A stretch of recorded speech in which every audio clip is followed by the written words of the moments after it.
നമ്മുടെയൊക്കെ പറമ്പിലെ പ്ലാവുകളിൽ ഇപ്പോൾ ചെറിയ ചക്കയൊക്കെ ഉള്ള സമയമല്ലേ. എൻ്റെ പ്ലാവിലും കുറച്ച് ചെറിയ ചക്കകളൊക്കെ ഉണ്ട്. അതിൽ നിന്ന് ഞാൻ ഇന്ന് ഒരെണ്ണം എടുത്ത് ഒരു ഇടിഞ്ചക്ക തോരനാണ് വെക്കാൻ പോകുന്നത്. വളരെ സിമ്പിളായിട്ട് നമുക്കിത് ഉണ്ടാക്കിയെടുക്കാം. ആദ്യം നമുക്ക് ഇതിനെ ചെറിയ കഷ്ണങ്ങളാക്കി കട്ട് ചെയ്യണം. കുറച്ച് എണ്ണയൊക്കെ അടുത്ത് കരുതി വെക്കണം കേട്ടോ, കയ്യിലെ പശയൊക്കെ ഇടയ്ക്കൊന്ന് കളയാനായിട്ട്. ഇതിനെ ഇങ്ങനെ തൊലി കളഞ്ഞ് ചെറിയ കഷ്ണങ്ങളാക്കി ഇതുപോലെ കട്ട് ചെയ്തെടുക്കുക. അതിനുശേഷം അതിനെ വെള്ളത്തിലിട്ട് നന്നായി കഴുകിയിട്ട് ഒരു കുക്കറിലേക്ക് ഇട്ട് ഒരല്പം മഞ്ഞൾപ്പൊടിയും ആവശ്യത്തിന് ഉപ്പും 2 സ്പൂൺ വെള്ളം ഒഴിച്ച് ഒന്ന് ഇളക്കി സ്റ്റൗവിൽ വെച്ച് ഒരു വിസിൽ വരുമ്പോൾ ഓഫ് ചെയ്യുക. ഇത് കുക്കറിലല്ലാതെയും വെക്കാം. ഞാനിപ്പോൾ ഇത് കുക്കറിൽ വെച്ചെന്നേ ഉള്ളൂ എളുപ്പത്തിന്. ഏതെങ്കിലും ഒരു പാത്രത്തിൽ അല്പം വെള്ളം ഒഴിച്ച് ഇത് വേവിച്ചെടുക്കാവുന്നതേ ഉള്ളൂ. ജസ്റ്റ് ഒന്ന് വെന്താൽ മതി, ഒരുപാട് വേകണ്ട.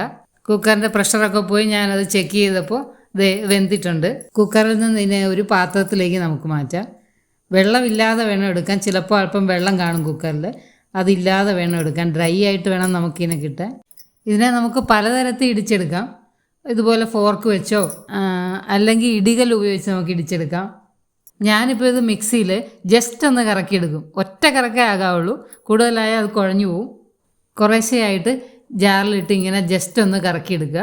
അപ്പോൾ അതിൽ ചിലപ്പോൾ വലിയ കഷ്ണങ്ങളുണ്ടാവും, അത് മാറ്റിയിട്ട് വീണ്ടും അതിനെ ഒന്നുകൂടി ചെയ്യാം. ഇത്രയും ക്രഷായാൽ മതി. ഇനി ഇതിനെ നമുക്ക് ഒരു പ്ലേറ്റിലേക്ക് മാറ്റാം. എന്നിട്ട് ചെക്ക് ചെയ്യുക അതിൽ വലിയ കഷ്ണങ്ങളുണ്ടോയെന്ന്. ഇതിലിപ്പം ഒരെണ്ണം എനിക്ക് കിട്ടി. ഇത് മാറ്റി വയ്ക്കാം, അടുത്ത ട്രിപ്പിൽ അതിനെ ചതച്ചെടുക്കാം. ഇത് ഞാൻ എല്ലാം ചതച്ചെടുത്ത് വെച്ചിട്ടുണ്ട്. ഇനി നമുക്ക് ഒരു അരപ്പ് വേണം, അത് തയ്യാറാക്കാം. അതിനായിട്ടൊരു മിക്സിയുടെ ജാറിൽ 1 കപ്പ് തേങ്ങ ചിരണ്ടിയതും 3-4 വെളുത്തുള്ളി അല്ലിയും കുറച്ച് ചുവന്നുള്ളിയും 2-3 പച്ചമുളകും ഒരല്പം മഞ്ഞൾപ്പൊടിയും പിന്നെ അരപ്പിനാവശ്യമായ ഉപ്പും.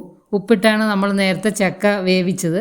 അരപ്പിനാവശ്യമായ ഉപ്പും കൂടി ചേർത്ത് അത് നമുക്കൊന്ന് ചതച്ചെടുക്കാം. ഒരുപാട് അരയണ്ട, ചതച്ചാൽ മതി.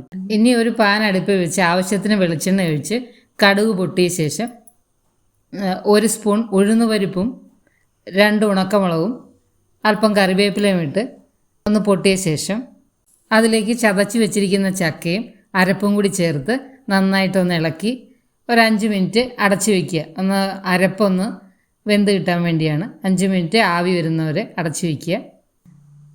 5 മിനിറ്റ് കഴിഞ്ഞത് ആവിയൊക്കെ വന്നിട്ടുണ്ട്, എല്ലാം ഒന്ന് സെറ്റായിട്ടുണ്ട്. ഇനി വേണം ഇതിൽ ഒന്നുകൂടി ഒന്ന് ഡ്രൈ ആക്കി വേണം എടുക്കാം, ഇല്ലെങ്കിൽ ഇപ്പം തന്നെ നമുക്കത് ഉപയോഗിക്കാം. സൂപ്പർ ടേസ്റ്റിയാണ്. കഴിച്ചവർക്കൊക്കെ അറിയാം ഇടിച്ചക്ക എത്ര ടേസ്റ്റിയാണെന്ന്. അതുപോലെ തന്നെ ഹെൽത്തിയുമാണിത്. വളരെ സിമ്പിളായിട്ട് ഈസി ആയിട്ട് ഉണ്ടാക്കാൻ പറ്റും, അധികം സമയമൊന്നും എടുക്കില്ല. ഈ ചക്ക സീസണിൽ നിങ്ങളും ഇത് ഉണ്ടാക്കി നോക്കണേ. അപ്പോൾ റെസിപ്പി ഇഷ്ടമായെങ്കിൽ നിങ്ങൾ ലൈക്കും ഷെയറും സബ്സ്ക്രൈബും ഒക്കെ ചെയ്യാൻ മറക്കല്ലേ.